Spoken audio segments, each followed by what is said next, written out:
Hello friends, आज मी तुम्हाला विहाना आणि राजची एक गोड आणि यशस्वी प्रेम कहाणी सांगणार आहे। ही कथा सुरू होते कॉलेजच्या एका फेस्ट पासून आणि संपते एका सुखी लग्नात। चला तर मग बघूया त्यांचा हा फिल्मी आणि तितकाच खरा प्रवास। कॉलेजच्या एका मोठ्या फेस्ट मध्ये राज गिटार वाजवत गाणं गात असतो। समोर प्रेक्षकांमध्ये उभी असलेली विहाना त्याच्या आवाजाने मंत्रमुग्ध होते। तिथेच त्यांची पहिली नजरानजर होती। हळूहळू दोघांची ओळख होते, नंबर एक्सचेंज होतात आणि मैत्रीचं रूपांतर प्रेमात होतं। चॅटिंग, डेटिंग आणि ओढ, रात्रभर व्हॉट्सअपवर चॅटिंग, दिवसभर कॉलेजच्या कट्ट्यावर आणि कॅफेमध्ये तासनतास बसणं सुरू होतं। एकमेकांशिवाय आता त्यांना चैन पडत नाही। जेव्हा विहानाचा मेसेज येत नाही तेव्हा राज खूप अस्वस्थ होतो आणि जेव्हा तिचा मेसेज येईल तेव्हा त्याच्या चेहऱ्यावर मोठा आनंद येतो। एके दिवशी असंच चॅटिंगवर बोलता बोलता विहाना राजला म्हणते, मला खूप भूक लागलेली आहे आणि घरात सध्या काहीच खायला पण नाहीये। राज तिला लगेच म्हणतो, एवढंच ना, ठीक आहे, मी घेऊन येतो तुझ्यासाठी काहीतरी खायला। विचार न करता रात्रीच्या 12 वाजता बाईक काढतो आणि विहानासाठी चॉकलेट्स आणि काही स्नॅक्स घेऊन तिच्या घराच्या बाहेर येऊन थांबतो आणि तिला मेसेज करतो, तुला भूक लागली आहे ना, पटकन बाहेर ये, मी तुझ्यासाठी काहीतरी आणलं आहे। विहानाला विश्वासच बसत नाही की तो खरंच आला आहे। ती गॅलरीतून बघते आणि बघते तर काय, राज खरंच तिच्या घराच्या गेट जवळ उभा असतो। विहाना त्याला मेसेज करते, तू खरंच आलास, मी आलेच, वेट हा। विहाना बाल्कनीतून खाली येते। राज आपल्या बाईकवर चॉकलेट्स आणि स्नॅक्स साठी घेऊन उभा असतो। विहाना हळकून जाते आणि आनंदाच्या भरात राजच्या गालावर गोड किस देते। विहाना म्हणते, तू जा आता घरी, कोणी पाहिलं तर वाट लागेल। घरी पोहोचल्यावर मेसेजवर बोलू। राज घरी गेल्यावर विहानाचा मेसेज येतो, थँक्यू माझ्या चॉकलेट बद्दल, खूप भूक लागली होती, आता कोण म्हणलं, तू पण असतात सोबत तर चॉकलेट अजून गोड लागली असती। आणि राज तिला मेसेज करतो, हो का माझी क्यूट परी, उद्या खाऊ ना सोबत चॉकलेट कॉलेजमध्ये, आता झोप, उद्या भेटू कॉलेजमध्ये सकाळी, आणि good night my sweet heart, love you. आणि लगेच विहाना त्याला रिप्लाय देते, ओके बेबी, तुला बोलतच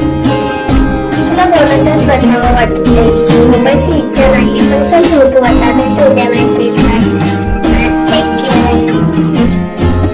आणि दुसऱ्या दिवशी ते कॉलेजच्या लायब्ररी मध्ये भेटतात आणि राज तिला म्हणतो, आता बाद झालं ही चॅटिंग केली, आता आपण लग्न इथेच घरच्यांना सगळं सांगून टाकू। राजचंही बोलणं ऐकून विहाना थोडी घाबरते, कारण तिच्या घरचे खूप कडक शिस्तीचे असतात, पण तरीही ती नंतर तयार होते आणि होकार देते। मग दुसऱ्या दिवशी ते दोघेही विहानाच्या घरी जातात आणि त्यांच्या प्रेमाबद्दल आणि त्यांना लग्न करायचं याबद्दल सगळं खरं सांगून टाकतात। ते दोघे तिच्या घरी सांगतात तेव्हा तिचे बाबा म्हणतात, मला हे लग्न मुळीच मान्य नाही।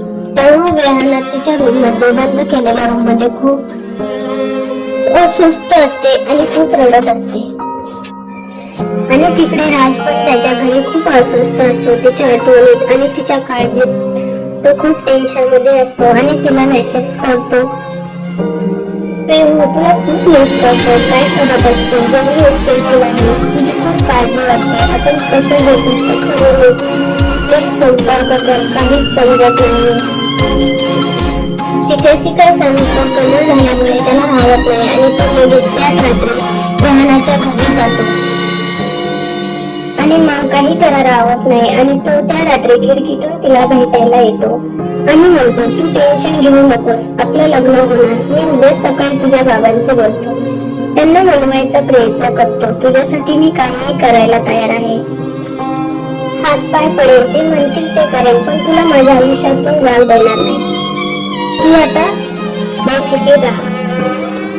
आणि लगेच तो सकाळी तिच्या घरी येतो, तिच्या बाबाला बोलतो, मी विहानाशिवाय नाही जाऊ शकत, ती माझा जीव आहे, तुम्ही मला फक्त एक चान्स द्या, मी तिला जगातलं सगळं सोडून देईन, तिच्या सुखासाठी कितीही कष्ट करेन, पण तिला काही कमी पडलेला नाही, प्लीज काका, आम्हाला वेगळं करू नका, आम्ही नाही जगू शकत एकमेकांशिवाय।